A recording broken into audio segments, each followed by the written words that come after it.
ಎಲ್ರಿಗೂ ನಮಸ್ಕಾರ. Welcome back to my channel. ಇವತ್ತಿನ ರೆಸಿಪಿ ಮಶ್ರೂಮ್ ಮಸಾಲ.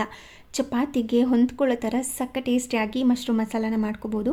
ತುಂಬಾ ಸಿಂಪಲ್ಲಾಗೂ ಕೂಡ ಮಾಡ್ಕೋಬೋದು. ಇದನ್ನು ಮಾಡ್ಕೊಳ್ಳೋದಕ್ಕೆ ಮೊದಲಿಗೆ ಒಂದು ಪ್ಯಾನ್ಗೆ ಎಣ್ಣೆನ ಹಾಕಿ 3 ಸಣ್ಣ ಸೈಜಲ್ಲಿರುವಂಥ ಈರುಳ್ಳಿನ ಕಟ್ ಮಾಡಿಕೊಂಡು ಈ ರೀತಿ ಸೇರಿಸ್ಕೊಂಡಿದ್ದೀನಿ. ಆದಷ್ಟು ಸಣ್ಣದಾಗಿ ಉದ್ದುದಾಗೇ ಕಟ್ ಮಾಡಿಕೊಂಡು ಈ ರೀತಿ ಇದನ್ನು ಫ್ರೈ ಮಾಡ್ಕೋಬೇಕು. ಕಲರ್ ಚೇಂಜ್ ಆಗಬೇಕು ನೋಡಿ.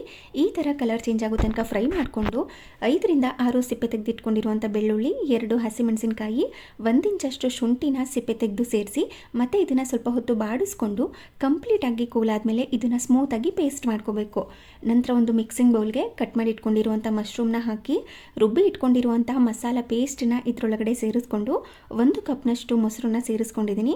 ಹಾಗೆಯೇ 1/4 ಸ್ಪೂನಷ್ಟು ಅರಿಶಿನ ಪುಡಿ, 3/4 ಸ್ಪೂನಷ್ಟು ಅಚ್ಕಾರದ ಪುಡಿ, ಅರ್ಧ ಸ್ಪೂನಷ್ಟು ಧನಿಯಾ ಪುಡಿ, ಅರ್ಧ ಸ್ಪೂನಷ್ಟು ಗರಂ ಮಸಾಲ, 1/4 ಸ್ಪೂನ್ಗಿಂತ ಕಡಿಮೆ ಜೀರಿಗೆ ಪುಡಿನ ಸೇರಿಸಿ ಅರ್ಧ ಸ್ಪೂನಷ್ಟು ಬಿರಿಯಾನಿ ಮಸಾಲಾನ ಹಾಕಿ ಆನಂತರ ಇದಕ್ಕೆ ಸಣ್ಣದಾಗಿ ಕಟ್ ಮಾಡಿ ಇಟ್ಕೊಂಡಿರುವಂತಹ ಕೊತ್ತಂಬರಿ ಸೊಪ್ಪು ಹಾಗೆ ಸಣ್ಣದಾಗಿ ಕಟ್ ಮಾಡಿ ಇಟ್ಕೊಂಡಿರುವಂತಹ ಪುದೀನ ಸೊಪ್ಪನ್ನು ಹಾಕಿ ಚೆನ್ನಾಗಿ ಇದನ್ನು ಮಿಕ್ಸ್ ಮಾಡ್ಕೋಬೇಕು.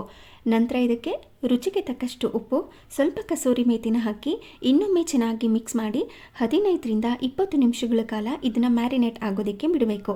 ನಂತರ ಇನ್ನೊಂದು ಪ್ಯಾನ್ಗೆ ಸ್ವಲ್ಪ ಎಣ್ಣೆನ ಹಾಕಿ ಅದು ಕಾದಾದ ನಂತರ ಚಕ್ಕೆ, ಲವಂಗ, ಏಲಕ್ಕಿ, ಸ್ಟಾರ್ ಫ್ಲವರ್, ಮರಾಠ ಮೊಗ್ಗು, ಸ್ವಲ್ಪ ಜೀರಿಗೆ, ಸೋಂಪು ಹಾಗೆ ಸ್ವಲ್ಪ ಕಸೂರಿ ಮೇಥಿನ ಹಾಕಿ ಸ್ವಲ್ಪ ಹೊತ್ತು ಫ್ರೈ ಮಾಡಿಕೊಂಡು ಮ್ಯಾರಿನೇಟ್ ಮಾಡಿಟ್ಕೊಂಡಿರುವಂಥ ಮಶ್ರೂಮ್ನ ಹಾಕಿ ಚೆನ್ನಾಗಿ ಇದನ್ನು ಮಿಕ್ಸ್ ಮಾಡಿ ಒಂದು ಲಿಡ್ಡನ್ನ ಕ್ಲೋಸ್ ಮಾಡಿ ಎಣ್ಣೆ ಬಿಟ್ಕೊಂಡು ಬರೋ ತನಕ ಇದನ್ನು ಕುದಿಸ್ಕೋಬೇಕು.